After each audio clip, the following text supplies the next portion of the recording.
কোনো মাছ বা মাংস ছাড়া একটি আইটেম দিয়ে খাওয়া শেষ করে ফেলা যাবে এমনই একটি মজার আইটেম আজকে শেয়ার করব।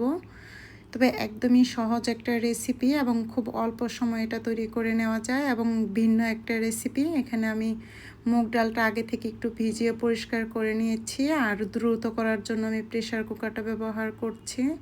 তারপর দিয়ে দিব হলুদের গুঁড়া, ধনিয়া গুঁড়া, লবণ, দিব রসুন বাটা এবং দিয়ে দিব আদা বাটা। দিয়ে আমি একটু প্রেসারে সিদ্ধ করে নিব। যেহেতু ডাল একটু সিদ্ধ হতে সময় লাগে, তাই আমি একটু প্রেসার কুকারে দিয়ে সিদ্ধ করে নিচ্ছি। যখন একটু সিদ্ধ হয়ে যাবে তখন আগে থেকে কেটে রেখেছিলাম কাঁচা পেঁপে, আমি পেঁপেরগুলো টুকরা এখানে দিয়ে দিব। পেঁপের টুকরাগুলো আপনারা ইচ্ছে অনুযায়ী সাইজ করে কেটে নিতে পারেন। এটা কিন্তু প্রেসার কুকারে না করে এমনিতেও করে নিতে পারেন, তবে একটু দ্রুত হওয়ার জন্য প্রেসার কুকারটা ব্যবহার করেছি। পেঁপেটা দিয়ে একটু সিদ্ধ হওয়ার পর আমি এখানে নিয়ে নিব মসুর ডাল। এটাতে হলুদের গুঁড়া, ধনিয়া গুঁড়া, মরিচের গুঁড়া এবং লবণ একসাথে দিয়ে খুব ভালো করে মিশিয়ে নিব।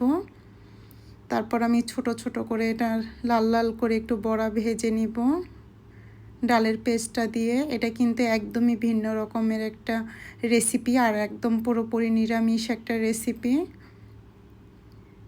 দুই পাশে খুব ভালো করে একটু লাল করে ভেজে নিতে হবে।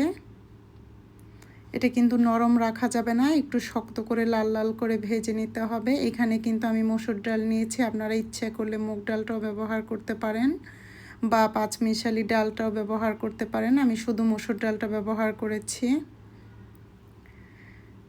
খুব ভালো করে অল্প তেলে আমি এটা লাল লাল করে ভেজে নিব একই প্যানে। যখন লাল লাল করে একটু শক্ত হয়ে ভাজা হয়ে যাবে তখন আমি উঠিয়ে নিব সবগুলো বড়া একসাথে। উঠিয়ে নিয়ে কিন্তু আমি সেই সিদ্ধ করা পেঁপে আর ডালটা একই প্যানে রান্না করব।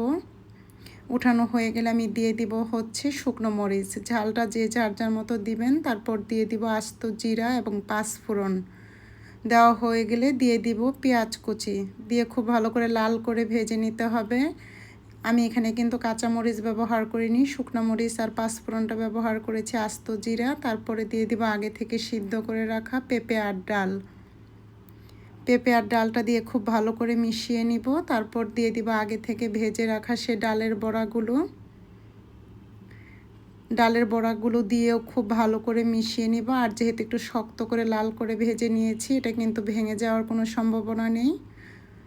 খুব ভালো করে মিশিয়ে নিয়ে এখানে আমি আরেকটু এক্সট্রা ফ্লেভারের জন্য ব্যবহার করব হচ্ছে ভাজা জিরা গুঁড়া।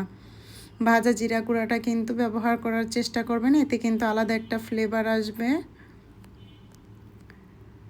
আমি খুবই সামান্য পরিমাণের একটু ভাজা জিরা গুঁড়া দিয়ে দিচ্ছি এখানে। দিয়ে আবার খুব ভালো করে একসাথে মিশিয়ে নিব।